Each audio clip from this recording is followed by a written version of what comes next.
বন্ধুরা, আমি সাথী আবারও একটা ছোট্ট মিনি ব্লগ নিয়ে চলে এলাম। আজকে মিনি ব্লগটা হচ্ছে শুধু রান্নার রেসিপি করব, শুধু তোমাদেরকে দেখাবো। আজকে আমি করেছিলাম ফ্রাইড রাইস আর পনিরের চিলি। দেখো, পনিরটাকে মাখিয়ে রেখে দিয়েছিলাম কর্নফ্লাওয়ার ও লঙ্কার গুঁড়ো জিরে টিরে দিয়ে, ওটাই ভেজে তোমাদেরকে দেখালাম। আর ফ্রাইড রাইস করার জন্য সবজি সব কেটে ফেলেছিলাম, গাজর, মটরশুঁটি, বরবটি, তারপরে আরও পেঁয়াজ কলি ওই সব দিয়ে সব আনাজ কেটে ফেলেছিলাম। এটা পুরো নিরামিষ রান্না করব, কেটে ফেলেছি। তারপরে মশলাটাকে আনাজটাকে সবজিটাকে ভালো করে ভেজে ফেলেছি। আর ভাত তো আগে থেকে আমার রেডি হয়ে গেছে। ভাতটাকে একটা গামলায় ঢেলে নিয়েছি, দিয়ে দেখো ভাতটা আমার পুরো ঝরঝরে হয়ে গেছে। তার মধ্যে তেজপাতা, গরম মশলা এইসব দিয়েছিলাম।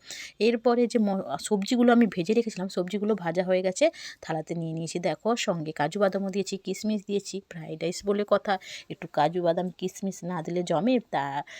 এইগুলো সব ভেজে থালাতে উঠিয়ে নিয়েছি।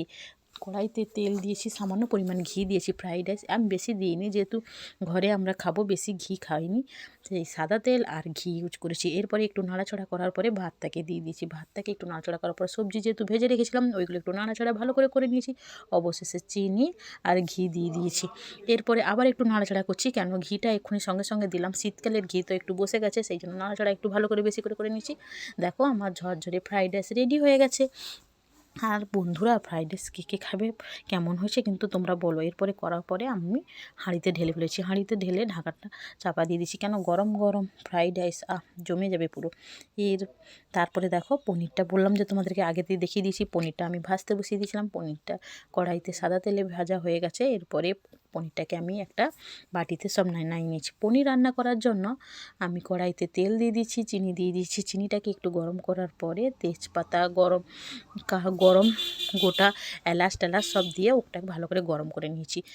তারপরে টমেটো, ক্যাপসিকাম আর আদা বাটা সব একসঙ্গে দিয়ে ভালো করে মশলাটাকে কষিয়ে, সঙ্গে দুটো কাঁচা লঙ্কাও দিয়েছি। কাঁচা লঙ্কা বেশি ছিল না, সেই জন্য গুঁড়ো লঙ্কা ইউজ করেছি। এরপর নুন, হলুদ, জিরের গুঁড়ো, লঙ্কার গুঁড়ো এগুলো দিয়ে ভালো করে মশলাটাকে কষে মশলা থেকে যাতে তেল ছেড়ে যায়, সেই জন্য মশলাটাকে কষছি। এরপরে দেখো, টমেটো সস ইউজ করব। টমেটো সস বের করে নিয়েছি। তারপরে টমেটো সসটাকে একটুখানি দিয়ে আবার নাড়াচাড়া করেছি। আর একটা বাটিতে কর্নফ্লাওয়ারের জল করে রেখেছি, যাতে সেই জলটাই আমি দিয়ে দিব। ভালো করে নাড়াচাড়া করছি, কেন মশলাটাকে ছেড়ে গেলে পনিরটা যেহেতু আমার ভাজা আছে, বেশিক্ষণ নাড়াচাড়া করতে হবে না। পনিরের চিলি মানে পনির বেশি নাড়াচাড়া করলে পনির তো ভেঙে যাবে, সেই জন্য পনিরটাকে আমি হালকা নামানোর আগে একটু দিয়ে নাড়াচাড়া করে নিচ্ছি।